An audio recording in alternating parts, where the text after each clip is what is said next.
श्री दुर्गाय नमः। श्री दुर्गा सप्तशती पहला अध्याय। मेधा ऋषि का राजा सुरत और समाधि को भगवती की महिमा बताते हुए मदकैटभ वध का प्रसंग सुनाना। विनियोग। ओम प्रथम चरित्र के ब्रह्मा ऋषि महाकाली देवता गायत्री छंद नंदा शक्ति रक्तदंत का बीज अग्नि तत्व और ऋग्वेद स्वरूप है। श्री महाकाली देवता की प्रसन्नता के लिए प्रथम चरित्र के जप में विनियोग किया जाता है। ध्यान। भगवान विष्णु के सो जाने पर मधु और कैटभ को मारने के लिए कमल जन्मा ब्रह्मा जी ने जिनका स्तवन किया था, उन महाकाली देवी का मैं सेवन करती हूँ। वे अपने 10 हाथों में खड्ग चक्र गदा बाण धनुष परिघ शूल भुषंडी मत्सक और शंख धारण करती हैं। उनके 3 नेत्र हैं। वे समस्त अंगों में दिव्य आभूषणों से विभूषित हैं। उनके शरीर की कांति नीलमणि के समान है तथा वे 10 मुख और 10 पैरों से युक्त हैं। ओम चंडी देवी को नमस्कार है। मार्कंडे जी बोले, सूर्य के पुत्र सावर्णी जो 8वें मनु कहे जाते हैं, उनकी उत्पत्ति की कथा विस्तार पूर्वक कहता हूँ, सुनो। सूर्य कुमार महाभाग सावर्णी भगवती महामाया के अनुग्रह से जिस प्रकार मनवंतर के स्वामी हुए, वही प्रसंग सुनाता हूँ। पूर्व काल की बात है। स्वारोचिस मनवंतर में सुरत नाम के एक राजा थे, जो चैत्र वंश में उत्पन्न हुए थे। उनका समस्त भूमंडल पर अधिकार था। वे प्रजा का अपने और से पुत्रों की भांति धर्म पूर्वक पालन करते थे। तो भी उस समय कोला विध्वंसी नाम के क्षत्रिय उनके शत्रु हो गए। राजा सुरत की दंड नीति बड़ी प्रबल थी। उनका शत्रुओं के साथ संग्राम हुआ। यद्यपि कोला विध्वंसी संख्या में कम थे, तो भी राजा सुरत युद्ध में उनसे परास्त हो गए। तब वे युद्ध भूमि से अपने नगर को लौट आए और केवल अपने देश के राजा होकर रहने लगे। समूची पृथ्वी से अब उनका अधिकार जाता रहा, किंतु वहां भी उनका प्रबल शत्रुओं ने उस समय महाभाग राजा सुरत पर आक्रमण कर दिया। राजा का बल क्षीण हो चला था, इसलिए उनके दुष्ट बलवान एवं दुरात्मा मंत्रियों ने वहां उनकी राजधानी में भी राजकीय सेना और खजाने को हत्या लिया। सुरत का प्रभुत्व नष्ट हो चुका था, इसलिए वे शिकार खेलने के बहाने घोड़े पर सवार हो वहां से अकेले ही एक घने जंगल में चले गए। वहां उन्होंने विप्रवर मेधा मुनि का आश्रम देखा, जहां कितने ही हिंसक जीव अर्थात अपनी स्वाभाविक हिंसा वृत्ति छोड़कर परम शांति भाव से रहते थे। मुनि के बहुत से शिष्य उस वन की शोभा बढ़ा रहे थे। वहां जाने पर मुनि ने उनका सत्कार किया और वे उन मुनि श्रेष्ठ के आश्रम पर इधर उधर विचरते हुए कुछ काल तक रहे। फिर ममता से आकृष्ट चित्त होकर वहां इस प्रकार चिंता करने लगे, पूर्व काल में मेरे पूर्वजों ने जिसका पालन किया था, वही नगर आज मुझसे रहित है। पता नहीं मेरे दुराचारी भृत्यगण उसकी धर्म पूर्वक रक्षा करते हैं या नहीं। जो सदा मद की वर्षा करने वाला और सूरवीर था, वह मेरा प्रधान हाथी अब शत्रुओं के अधीन होकर न जाने किन भोगों को भोगता होगा। जो लोग मेरी कृपा धन और भोजन पाने से सदा मेरे पीछे पीछे चलते थे, वे निश्चय ही अब दूसरे राजाओं का अनुसरण करते होंगे। उन अपव्ययी लोगों के द्वारा सदा खर्च होते रहने के कारण अत्यंत कष्ट से जमा किया हुआ मेरा वह खजाना खाली हो जाएगा। ये तथा और भी कई बातें राजा सुरत निरंतर सोचते रहते थे। एक दिन उन्होंने वहां विप्रवर मेधा के आश्रम के निकट एक वैश्य को देखा और उससे पूछा, भाई तुम कौन हो? यहाँ तुम्हारे आने का कारण क्या है? तुम क्यों शोकग्रस्त और अनमने से दिखाई देते हो? राजा सुरत का यह प्रेम पूर्वक कहा हुआ वचन सुनकर वैश्य ने विनीत भाव से उन्हें प्रणाम करके कहा। वैश्य बोला, राजन, मैं धनियों के कुल में उत्पन्न एक वैश्य हूँ। मेरा नाम समाधि है। मेरे दुष्ट स्त्री पुत्रों ने धन के लोभ से मुझे घर से बाहर निकाल दिया। मैं इस समय धन, स्त्री और पुत्रों से वंचित हूँ। मेरे विश्वसनीय बंधुओं ने मेरा ही धन लेकर मुझे दूर कर दिया है, इसलिए दुखी होकर मैं वन में चला आया। यहाँ रहकर मैं इस बात को नहीं जानता कि मेरे पुत्रों की, स्त्री की और स्वजनों की कुशल है या नहीं। इस समय घर में वे कुशल से रहते हैं अथवा उन्हें कोई कष्ट है। वे मेरे पुत्र कैसे हैं? क्या वे सदाचारी हैं अथवा दुराचारी हो गए हैं? राजा ने पूछा, जिन लोभी स्त्री पुत्र आदि ने धन के कारण तुम्हें घर से निकाल दिया, उनके प्रति तुम्हारे चित्त में इतना स्नेह का बंधन क्यों? वैश्य बोला, आप मेरे विषय में जैसी बात कहते हैं वह सब ठीक है, किंतु क्या करूं, मेरा मन निष्ठुरता नहीं धारण करता। जिन्होंने धन के लोभ में पड़कर पिता के प्रति स्नेह, पति के प्रति प्रेम तथा आत्मीय जन के प्रति अनुराग को तिलांजलि दे मुझे घर से निकाल दिया, उन्हीं के प्रति मेरे हृदय में इतना स्नेह है। महामते, गुणहीन बंधुओं के प्रति भी जो मेरा चित्त इस प्रकार प्रेम मग्न हो रहा है, यह क्या है? इस बात को मैं जानकर भी नहीं जान पाता। उनके लिए मैं लंबी सांसें ले रहा हूँ और मेरा हृदय अत्यंत दुखित हो रहा है। उन लोगों में प्रेम का सर्वथा अभाव है, तो भी उनके प्रति जो मेरा मन निष्ठुर नहीं हो पाता, इसके लिए क्या करूं? मार्कंडेय जी कहते हैं, ब्राह्मण तदंतर राजाओं में श्रेष्ठ सुरथ और वह समाधि नामक वैश्य दोनों साथ साथ मेधा मुनि की सेवा में उपस्थित हुए और उनके साथ यथा योग न्यायानुकूल विनयपूर्ण बर्ताव करके बैठे। तत्पश्चात वैश्य और राजा ने कुछ वार्तालाप आरंभ किया। राजा ने कहा, भगवान, मैं आपसे एक बात पूछना चाहता हूँ, उसे बताइए। मेरा चित्त अपने अधीन न होने के कारण वह बात मेरे मन को बहुत दुख देती है। जो राज्य मेरे हाथ से चला गया, उसमें और उसके संपूर्ण अंगों में मेरी ममता बनी हुई है। मुनि श्रेष्ठ, यह जानते हुए भी कि वह अब मेरा नहीं है, अज्ञानी की भांति मुझे उसके लिए दुख होता है, यह क्या है? इधर यह वैश्य भी घर से अपमानित होकर आया है, इसके पुत्र, स्त्री और भृत्यों ने इसे छोड़ दिया है, स्वजनों ने भी इसका परित्याग कर दिया है, तो भी यह उनके प्रति अत्यंत हार्दिक स्नेह रखता है। इस प्रकार यह तथा मैं दोनों ही बहुत दुखी हैं। जिसमें प्रत्यक्ष दोष देखा गया है, उस विषय के लिए भी हमारे मन में ममता जनित आकर्षण पैदा हो रहा है। महाभाग, हम दोनों समझदार हैं, तो भी हम में जो मोह पैदा हुआ है, यह क्या है? विवेक शून्य पुरुष की भांति मुझ में और इसमें भी यह मूर्खता प्रत्यक्ष दिखाई देती है।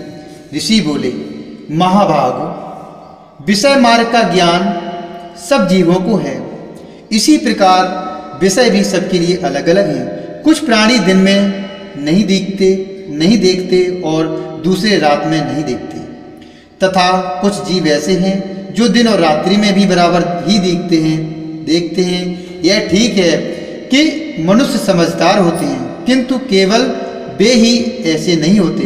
पशु, पक्षी और मृग आदि सभी प्राणी समझदार होते हैं।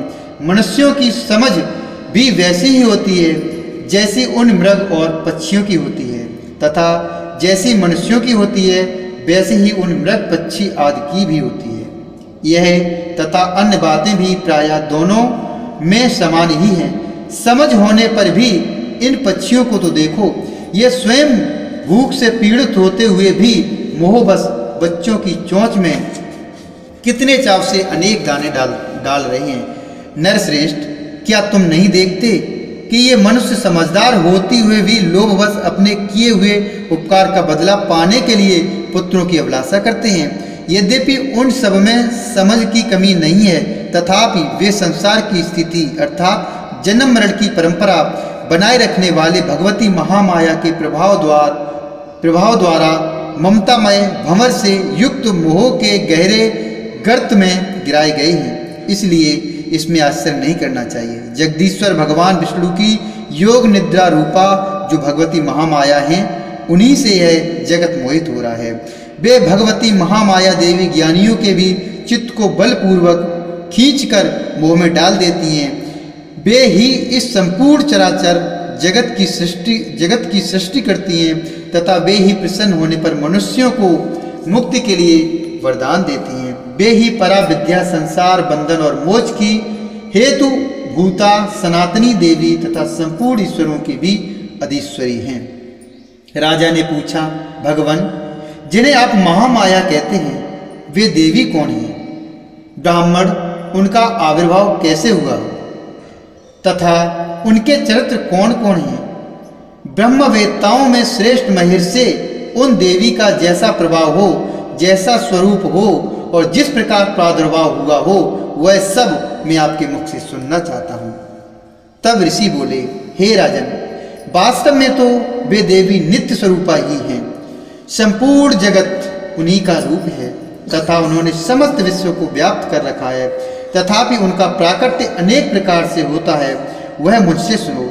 यद्यपि वे नित्य और अजन्मा हैं, तथापि जब देवताओं का कार्य सिद्ध करने के लिए प्रकट होती हैं, उस समय लोक में उत्पन्न हुई कहलाती हैं।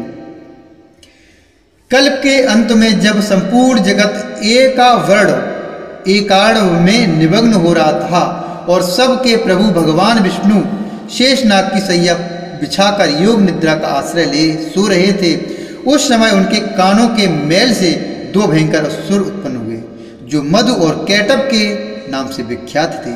वे दोनों ब्रह्मा जी का वध करने को तैयार हो गए। भगवान विष्णु के नाभि कमल में विराजमान प्रजापति ब्रह्मा जी ने जब उन दोनों भयानक असुरों को अपने पास आया और भगवान को सोया हुआ देखा, तब एकाग्रचित होकर उन्होंने भगवान विष्णु को जगाने के लिए उनके नेत्रों में निवास करने वाली योग निद्रा का स्तवन आरंभ किया। जो इस विश्व की अधीश्वरी, जगत को धारण करने वाली, संसार का पालन और संहार करने वाली तथा तेज स्वरूप भगवान विष्णु की अनुपम शक्ति हैं, उन्हीं भगवती निद्रा देवी की भगवान ब्रह्मा स्तुति करने लगे। ब्रह्मा जी ने कहा, देवी, तुम ही स्वाहा, तुम ही स्वधा और तुम ही वष्टकार हो। स्वर भी तुम्हारे ही स्वरूप हैं। तुम ही जीवन दायिनी सुधा हो। नित्य अक्षर प्रणव में अकार, उकार, मकार, इन तीन मात्राओं के रूप में तुम ही स्थित हो तथा इन तीन मात्राओं के अतिरिक्त जो विंद रूपा नित्य अर्धमात्रा है, जिसका विशेष रूप से उच्चारण नहीं किया जा सकता, वह भी तुम ही हो। देवी, तुम ही संध्या, सावित्री तथा परम जननी हो। देवी, तुम ही इस विश्व ब्रह्मांड को धारण करती हो। तुमसे ही इस जगत की सृष्टि होती है, तुम ही से इसका पालन होता है और सदा तुम ही कल्प के अंत में सबको अपना ग्रास बना लेती हो।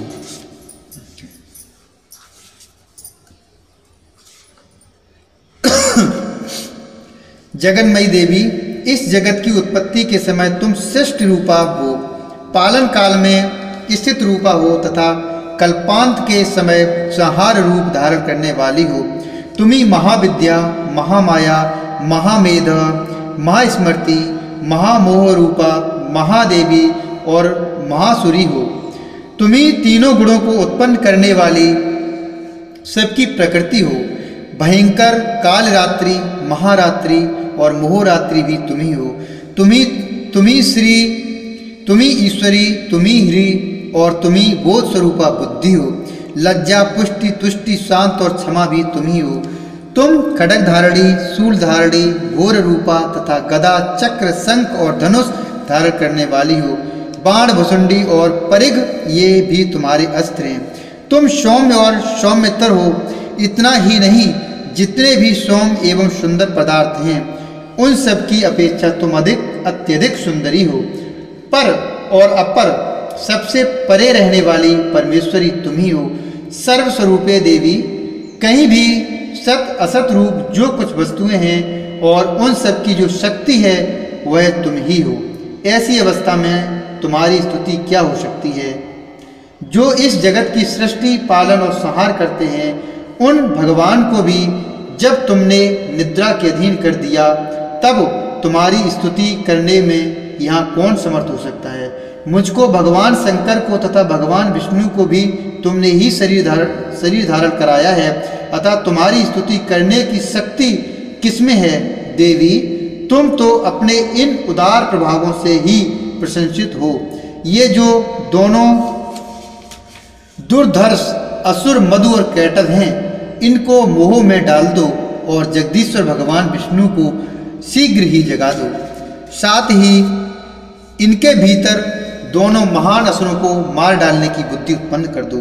ऋषि कहते हैं, राजन, जब ब्रह्मा जी ने वहां मधु और कैटभ को मारने के उद्देश्य से भगवान विष्णु को जगाने के लिए तमोगुण की अधिष्ठात्री देवी योग निद्रा की इस प्रकार स्तुति की, तब वे भगवान के नेत्र, मुख, नासिका, बाहु, हृदय और बच्छा स्थल से निकलकर अव्यक्त जन्मा ब्रह्मा जी की दृष्टि के समक्ष खड़ी हो गई। योग निद्रा से मुक्त होने पर जगत के स्वामी भगवान जनार्दन उस एकार्णव के जल में शेषनाग की सैया से जाग उठे। फिर उन्होंने उन दोनों असुरों को देखा।